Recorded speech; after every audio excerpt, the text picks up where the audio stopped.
हम में से अधिकांश लोगों के लिए सबसे बड़ा खतरा यह नहीं है कि हमने बहुत ऊंचा लक्ष्य चुना और हमारा निशाना चूक गया। असली खतरा तो यह है कि हमने बहुत ही आसान लक्ष्य चुना और उसे हासिल कर लिया।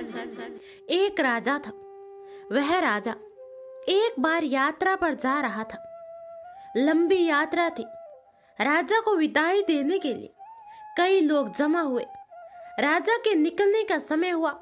इतने में राजा का एक करीबी दोस्त राजा के पास आया और कहने लगा, मैं तुम्हें सावधान करना चाहता हूँ एक छोटे से आदमी से जो इस यात्रा के दौरान तुम्हें मिलेगा और तुम्हें लड़ने की चुनौती देगा।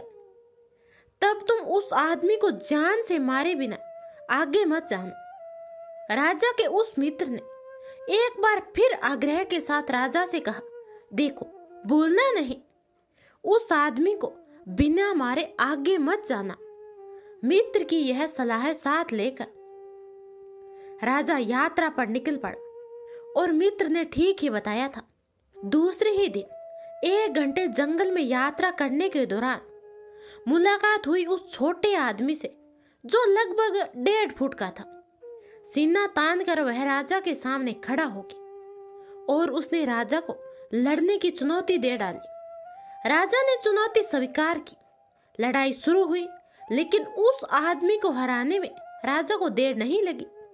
राजा को मित्र की सलाह याद आई कि उस आदमी को जान से मारने की, लेकिन राजा की दयाशीलता जीत गई और उस छोटे आदमी को जान से मारे बिना ही राजा आगे निकल पड़ा।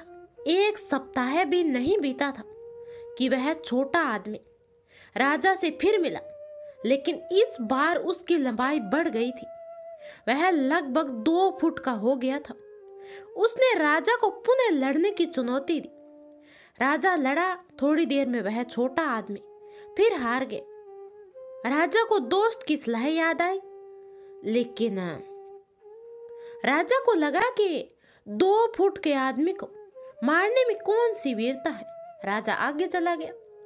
कुछ दिनों के बाद वही छोटा आदमी फिर से राजा के समक्ष उपस्थित हुआ, लेकिन इस बार वह 2.5 फुट का हो गया था। दोनों में लड़ाई हुई। राजा जीत गया, लेकिन उस आदमी को राजा ने एक बार भी जान से नहीं मारा। यह क्रम चलता रहा। वह छोटा आदमी एक निश्चित अंतराल पर राजा से मिलता रहा, लेकिन हर बार पहले से अधिक लंबा होगा। और एक समय ऐसा आया कि वह आदमी राजा के सामने आकर खड़ा हुआ, तो वह राजा से अधिक लंबा हो चुका था।